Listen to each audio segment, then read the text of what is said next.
여러분 안녕하십니까. 8월 16일 금요일 새벽입니다. 전은식입니다. 지금 대한민국은 정상 궤도를 달리고 있을까요? 그렇게 생각하시는 분들이 있습니까? 저는 윤석열 정부 들어 계속되고 있는 이 혼란이, 이런 국가적 혼란이 도무지 이해가 되지 않습니다.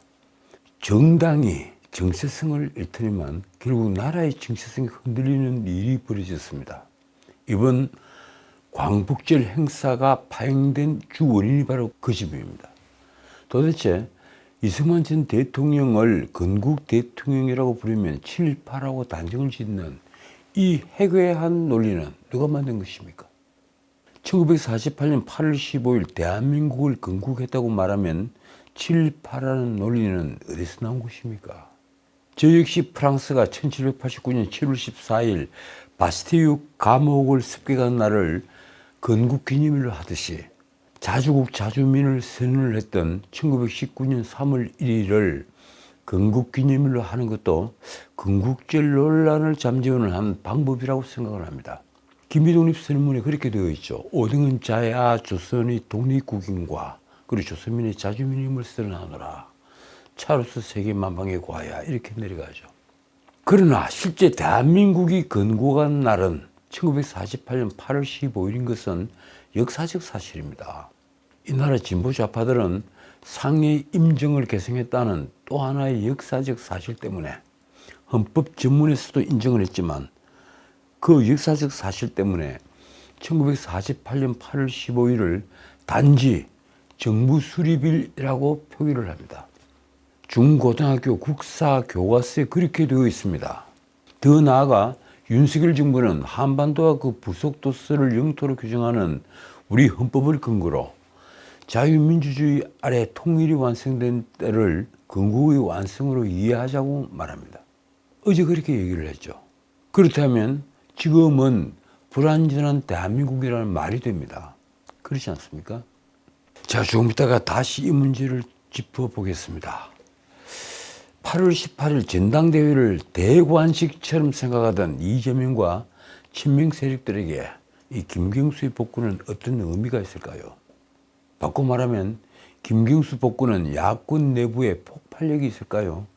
이재명의 사법 리스크가 지금 벌이고 있는 이 대혼란을 과연 김경수가 복구됨으로써 어느 정도 무마가 될 수 있을까요? 김경수는 복구되었지만 김경수의 본가인 친노 쪽에서도 또 한때 그가 충성을 다했지만 결국 퇴임 때 김경수 사면 복권을 외면을 하고 감옥에 있는 그를 방치했던 문재인의 친문 쪽에서도 지금 이렇다 할 움직임이 없습니다. 김경수는 복권이 되었는데 말입니다. 전당대회 직전인 지금 민주당은 이재명 일극체제를 훨씬 넘어선 이재명 신성 불가침의 정당이 되어 있습니다. 심지어 동교동계와 하등 상관없는 이재명을 이제 DJ의 적자처럼 여기는 행태도 나타나고 있습니다. 김민석 의원이 그런 문자를 보냈더군요. 김대중과 이재명을 잇는 가교가 되겠다. 참 이해할 수 없는 표현이었습니다. 이대로라면 이재명은 이 나라의 민주주의를 몇십 년 뒤로 후퇴를 시킨 당사자가 될 것입니다. 적어도 정당 민주주의를 완전히 파괴를 했으니 말입니다. 친명횡재, 비명횡사, 공천이 아닌 사천을 벌인 당사자가 바로 이재명 당대표라고 저는 생각을 합니다. 왜 이런 일이 벌어지는 걸까요? 전 세계 문명국에서 한 번도 경험하지 못한 팬덤과 편가르기가 우상의 모든 추악함을 덮어버리는 그 공공연한 반민주의 행태는 불가사의하기까지 합니다. 도대체 어느 나라가 몇천억 원 배임자와 뇌물죄 등이 뒤얽힌 개발 비리에 한 건도 아니고 수건씩 연관된 데다가 그렇지 않습니까? 대장동, 백인동, 위례 신도시 비리 수건씩 이렇게 연관되어 있는 데다가 제3자 뇌물죄, 위정교사, 공직선거법 위반 사건까지 재판을 받고 있는 이재명 같은 사람을 야당 대표로 만들어서 대통령과 영수회담을 하게 한단 말입니까? 도대체 어느 나라가 이렇게 하고 있는 겁니까? 게다가 이재명과 아내 김혜경은 공무원을 노비처럼 부렸습니다. 그는 그 노비를 시켜 경기도 법인카드로 소고기에다가 샌드위치까지 사먹는 것은 물론 일제 샴푸까지 사게 할 정도로, 그것도 청담동까지 보냈어 말입니다. 도대체 공사 구분을 하지 않는 파렴치함을 보였습니다. 정말 이런 분을 이 나라 제1야당의 대표로 만들어야 할 정도로 이 나라 대한민국의 가치 기준은, 도덕 기준은 엉망이 된 것입니까? 그래서 김경수의 복권은 주목을 받았습니다. 김경수 역시 민주주의의 핵심 장치인 선거제도를 파괴한 드루킹 사건으로 실형을 선고받은 자이지만 말입니다. 김경수는 13일 복권이 확정되자 페이스북에 이렇게 썼습니다. 우리 사회를 위해 보탬이 될 수 있는 역할이 무엇인지 잘 고민하겠다. 그 말은 사실상 정치 재개를 선언한 말입니다. 그는 아직도 자신이 저지른 범죄를 시인하는 것은 물론 일절 반성하고 있지 않습니다. 문재인은 이 김경수의 범죄를 몰랐을까요? 과연 드루킹 사건을 몰랐겠습니까? 김정숙이 선거 유세장에서 우리 모두 경인선으로 가자 이런 말까지 했죠. 하지만 허익범 특검은 김경수에서 수사를 멈췄습니다. 문재인은 건드리지도 않았습니다. 결국 문재인은 퇴임 때 많은 언론이 김경수 3인을 예상을 했는데도 문재인은 이를 외면했습니다. 그런데도 지금 김경수 복권이 현실화하자 문재인 정부 인사들이 자연스럽게 김경수를 중심으로 세력을 이룰 것이라는 관측이 많습니다. 그러나 친명 쪽은 이를 대수롭지 않게 여기고 있습니다. 친명 좌장으로 불렸던 정성호가 이틀 전 MBC 라디오에서 한 말이 이렇습니다. 김경수가 실질적으로 정치를 다시 하려면 본인 조직이나 당원 지지 이런 게 있어야 한다. 세력이 있어야 하는데 그런 상황은 아닌 것 같다. 쉽게 말하면 친문, 친노 모두 다 무너져서 이제 세력이라고 부를 것도 없다. 이런 얘기입니다. 지난 40 총선에서 친문, 박용진, 임종석 등 이른바 중앙급 인사의 비명 행사로 친문계는 사실상 와해됐다는 것입니다. 이런 판단을 근거로 이재명은 김경수 복권을 환영한다는 메시지까지 냈습니다. 일부에서는 김경수를 지명직 최고위원으로 해야 한다 이런 주장도 있습니다. 말하자면 지금 민주당은 그 누구도 넘볼 수 없는 이재명의 왕국입니다. 그렇다면 과연 이 나라 사법부는 안대로 눈을 가린 정의의 여신 디키처럼 그 어떤 압력에도 굴하지 않고 정의를 세울 수 있을까요? 법원 앞에 서 있는 그 디키의 동상처럼 말입니다. 8.18 민주당 전당대회는 이제 서울 경선만 남겨뒀습니다. 이재명은 놀랍게도 지금까지 권리당원 89.21%의 지지를 확보했습니다. 아마 호남에서 투표율이 조금만 더 높았다면 90%를 훨씬 넘는 지지를 확보했을 겁니다. 최고위원 후보 8명도 모두 공개적으로 이재명에게 충성맹세를 하고 있습니다. 전현희는 이재명의 수석 변호사가 되겠다고 했습니다. 김민석은 집권 플랜 본부장이 되겠다고 얘기를 했죠. 그뿐입니까? 어떤 사람은 국군 통수권자로 만들겠다 이런 표현까지도 사용을 했습니다. 모두가 혼연일체가 되어 이재명 대통령 만들기에 들어간 모습입니다. 심지어 민주당은 8월 12일 이재명의 기본 시리즈, 이른바 기본소득, 기본주택, 기본금융 등을 당의 강령에다가 기본사회로 명시를 했습니다. 이게 얼마나 놀라운 일인가 하면요, 전 세계에서 처음 있는 일입니다. 이 강령 개정은 18일 전당대회에서 최종 확정이 됩니다. 이는 말씀드린 대로 세계 최초로 기본소득 등을 당의 정책으로 강령에 싣는 것으로서 당이 이제 이재명의 뜻대로 움직인다는 것을 만천하에 보여주는 것입니다. 그러니 민주당의 친명 외에 친문이니 친논이 하는 세력이 어찌 존재할 수 있겠습니까? 친명과 개딸들이 정당, 그것이 지금 민주당의 현 주소입니다. 그래서 정치를 지켜보는 이들은 더욱 10월 말부터 시작되는 이재명 재판의 승고를 주목합니다. 일단 두 건이 있죠. 위증교사 사건과 공직선거법 위반 사건. 적어도 지금까지 드러난 이재명의 범죄와 그 증거들을 보았을 때 이재명을 정치판에서 그대로 둔다는 것에 납득할 법조인들은 그리 많지 않을 것입니다. 당장 위증교사는 그 범죄를 증명하는 통화 내용이 그대로 법정에 현출되었습니다. 많은 경우에 위증교사는 실형을 선고받고 법정 구속이 됩니다. 과연 이런 사법방해 범죄에 대해 재판부가 무죄를 선고할 수 있을까요? 무죄는 절대 아닙니다. 또 유죄를 선고하면서 이재명에게 정치적 기회를 줄 수 있을까요?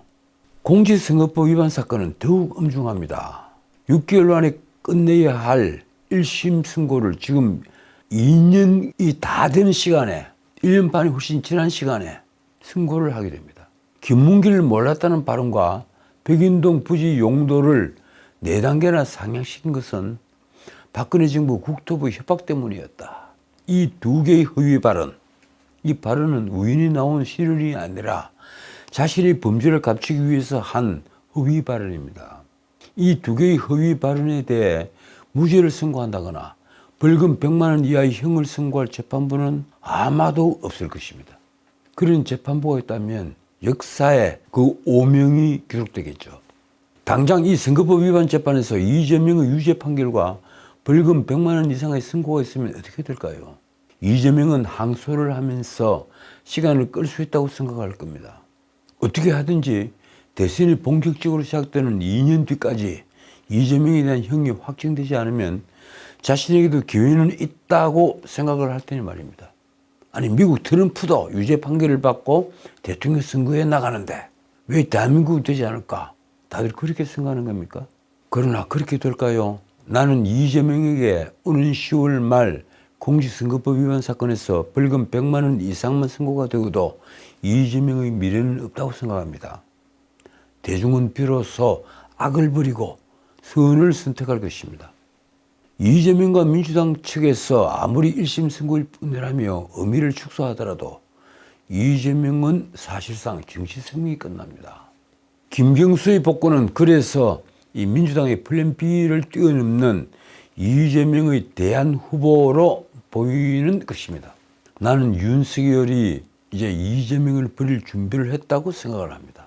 자, 광복절 기념식이 두 쪽에 났습니다.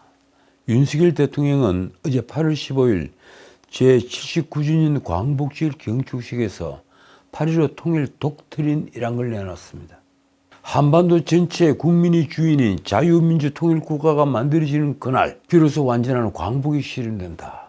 지금은 광복이 미완이다. 그걸 달리 말하면 대한민국 건국도 미완이다. 이런 얘기가 됩니다. 윤 대통령은 어제 오전 세종문화회관에서 열린 광복절 경축식에 참석해서 아주 중요한 메시지를 직접 발표했습니다. 우리에게 완전한 광복은 여전히 미완의 과제로 남아있다. 우리 앞에는 반드시 해결해야 하는 중차대한 역사적 과제가 있다. 바로 통일이다. 윤 대통령은 분단 체제가 지속되는 한 광복은 미완성일 수밖에 없다면서 이렇게 말했습니다. 자유가 박탈된 동토의 왕국, 빈곤과 기아로 고통받는 북녘 땅으로 우리가 누리는 자유가 확장돼야 한다. 윤 대통령은 헌법이 대통령에게 명령한 자유민주주의 평화통일의 책무에 의해서 우리의 통일 비전과 통일 추진 전략을 우리 국민과 북한 주민, 국제사회에 선언하고자 한다고 했습니다. 그러면서 한편으로 윤 대통령은 남북 당국 간 실무 차원의 대화협의체 설치를 제안했습니다. 북한을 그렇게 심하게 때려놓고 대화협의체를 만들자 이렇게 제안을 한 겁니다. 윤 대통령이 말입니다. 여기에서 긴장 완화를 포함해 경제협력, 인적왕래, 문화교류, 재난과 기후변화 대응에 이르기까지 어떤 문제라도 다룰 수 있다. 이산가족, 국군포로, 납북자, 억류자 문제와 같은 인도적 현안도 협의할 수 있을 것이다. 글쎄요, 김정은이 과연 이런 제안에 응할까요? 저는 가능성 0%라고 생각합니다. 자, 한편 광복회는 15일 정부 공식 광복절 경축식에 참석하지 않고 자체 광복절 기념식을 용산에 있는 효창공원 백범 기념관에서 열었습니다. 이 행사에서 광복회장 이종찬이 기념사에 이어 축사를 한 광복회 독립영웅 아카데미 단장이라고 하더군요. 김감년이라는 분은 대통령들은 물러나라고 공격을 했습니다. 이렇습니다. 친일 편향의 국정 기조를 내려놓고 국민을 위해 옳은 길을 선택하라. 그럴 생각이 없다면 대통령직에서 물러나라. 김감년은 방통위원장 그리고 한국과학중앙연구원장 임명까지 비판을 올렸습니다. 누가 이진숙을 누가 김낭년을 임명을 했나. 이 이진숙은 뭐 다들 아시다시피 방통위원장에 이번에 임명이 된 분입니다. 그리고 탄핵을 당했죠. 또 누가 김낭년을 임명했나. 이 김낭년은 한국과학중앙연구소. 근데 이분은 이 반일 종족주의 이 책을 같이 지은 분입니다. 그런데 아마 좌파가 극우로 몰아갈 소지가 있죠. 반일 종족주의가 원래 그런 겁니다. 친일파로 매도를 하고 극우로 매도를 할 수 있는 여지가 있다. 뭐 이런 겁니다.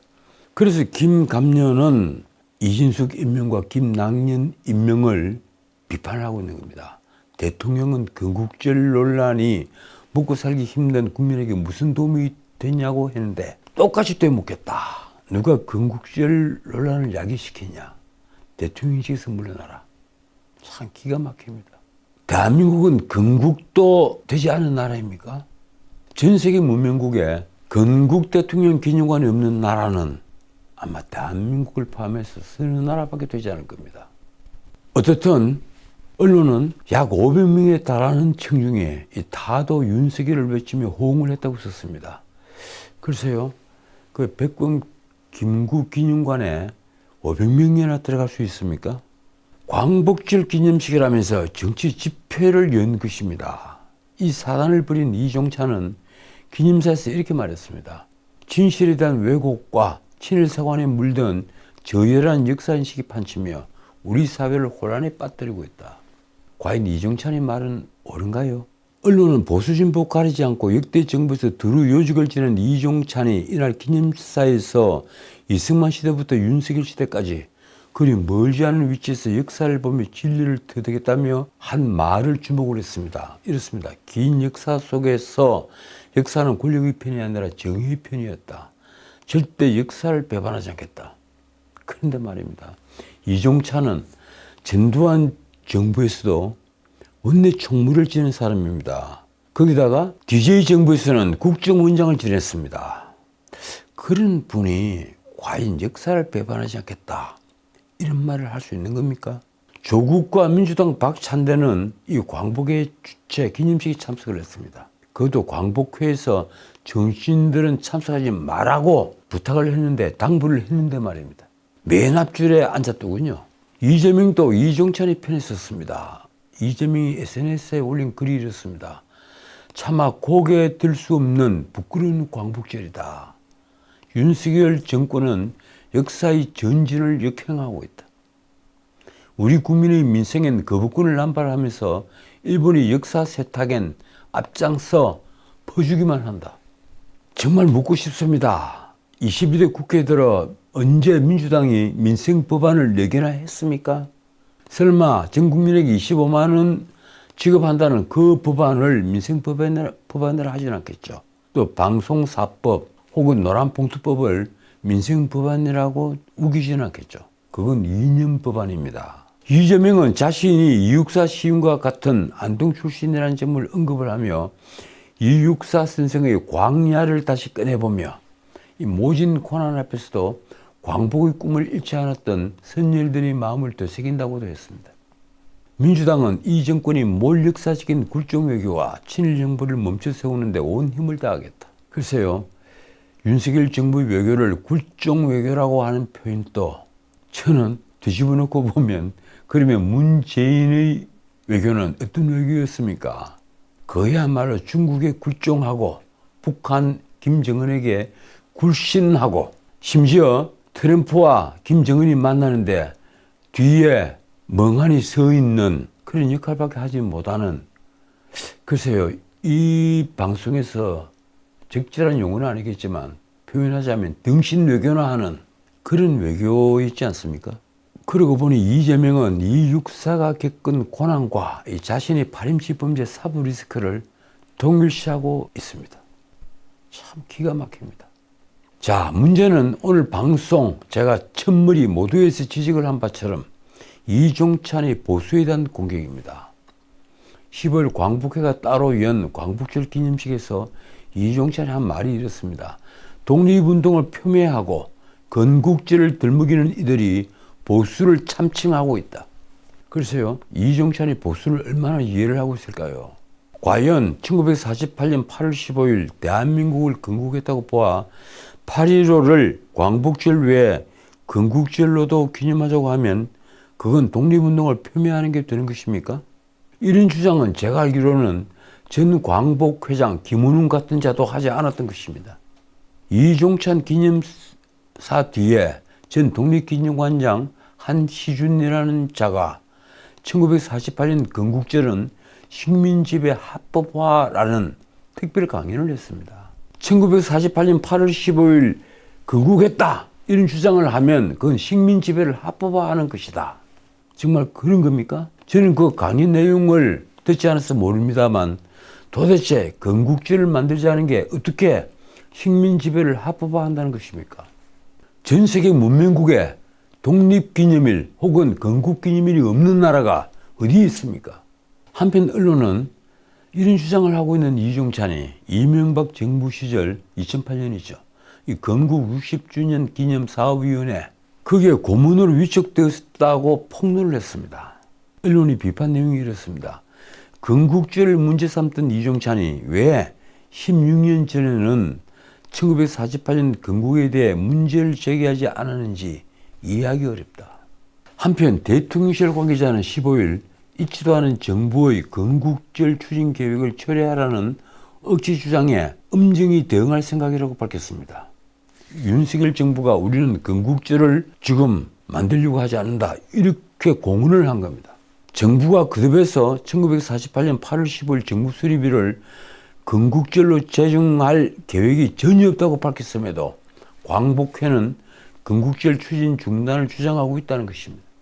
이 관계자는 또 독립운동과 광복의 주체가 광복회 혼자만이 아니다라면서 광복회 등이 정부 주최의 광복절 기념식에 참석하지 않았다고 해서 광복절 행사 의미가 훼손된다고는 보지 않는다면서 일각에서 주장하는 반쪽 행사라는 표현은 잘못됐다고 본다고도 했습니다. 광복회는 김영석 독립기념관장이 뉴라이트라며 그 임명 철회를 주장하는데 본질은 인사불만이라는 것입니다. 이종찬이 밀던 독립기념관장이 꼴찌를 해서 탈락을 했다. 이런 인사불만이 바탕에 깔렸다는 겁니다. 문제는 건국절입니다. 대통령실은 여러 경로로 이종찬에게 건국절 추진 계획이 없다고 밝혔다고 했습니다. 어떻든 이종찬은 이날 광복회 주도 기념식 기념사에서 이렇게 말했습니다. 우리가 누리는 자유와 번영의 건강을 왜곡하는 일에는 반드시 단죄가 있을 것이다. 건국절 주장은 일제강점을 합법화하게 되고 독립운동의 역사를 송두리째 부정하게 된다. 바로 이 부분 저는 정말 이해를 하지 못하고 있습니다. 1948년 8월 15일을 건국했다고 하면 그래서 더 한 발 더 나아가서 이승만 대통령이 건국 대통령이라고 하면 왜 일제를 합법화하는 게 되는 것입니까? 저는 도대체 도무지 이해를 하지 못하고 있습니다. 정말 알다가도 모를 일입니다. 한편 춘천에서 열린 강원도 광복절 기념식에서 이 김진태 강원지사가 대한민국은 1948년에 건국했다고 하자 광복회원들이 일제히 퇴장을 했습니다. 김문덕 광복회 강원도 지부장은 기념식에서 건국절 제정 시도는 여러 번 있었으나 그때마다 전 국민의 저항에 부딪혀 실패를 했다면서 이렇게 말했습니다. 우리나라가 1948년 건국했다면 이는 반헌법적이고 일제의 강점을 합법화시키려는 핑계다. 자, 여기서 한 말씀만 더 드리죠. 일제 강점이라고 다들 얘기합니다. 일제 시대라고 하면 컴퓨터는 자동적으로 일제 강점기라고 고쳐줍니다. 그런데 일제 강점기라는 말을 누가 만들었을까요? 김일성이 만든 말입니다. 김일성은 일제 강점기, 그 뒤를 미제 강점기 이렇게 나누죠. 일제 강점기라는 표현은 대한민국이 미제 강점기에 놓여 있다는 것을 강조하기 위해서 만든 용어라는 의견이 많습니다. 그런데 언제부터인가 우리나라도 일제시대를 일제시대라고 부르지 않고 일제강점기라고 부르고 있습니다. 어쨌든 김문덕은 이종찬 광복회장 기념사를 대독을 했습니다. 이 문재인 정부 때는 김문웅의 기념사가 속을 뒤집더니만 이번에는 이종찬입니다. 자, 오늘은 여기까지입니다. 이종찬의 기념사에 대해 김진태 강원지사가 경수사를 통해 멋진 반박을 했습니다. 어떤 분들은 3.1 독립선언과 임시정부 수립이 이루어진 1919년에 대한민국이 건국됐다고 주장을 한다. 그러면서 그가 말이 이렇습니다. 1919년에 건국이 됐다면 나라가 이미 있어서 독립운동도 필요 없고 광복 자체도 부정하는 자기 모순에 빠지게 된다. 김진태는 1948년 건국 주장은 반헌법적이고 일제강점기를 합법화하는 것이 결코 아니다고도 했습니다. 김진태가 내린 결론은 이렇습니다. 이들이 궤변으로 1948년 건국을 극구 부인하는 것은 대한민국은 태어나지 말았어야 할 나라라는 자학적 역사 인식에서 비롯된 것이다. 그렇습니다. 대한민국을 부정하기 위해 건국기념일을 제정하면 안 된다는 게 아주 오래된 좌파의 생각입니다. 그들은 거기서 한 발도 나가지 않고 있습니다. 그들이 부정하는 것은 이승만이나 건국이 아니라 바로 대한민국입니다. 그렇다면 또 하나 내려야 할 결론은 제가 감히 말하건대 이렇습니다. 윤석열은 이제 이재명을 버려야 한다. 지금까지 전우책이었습니다.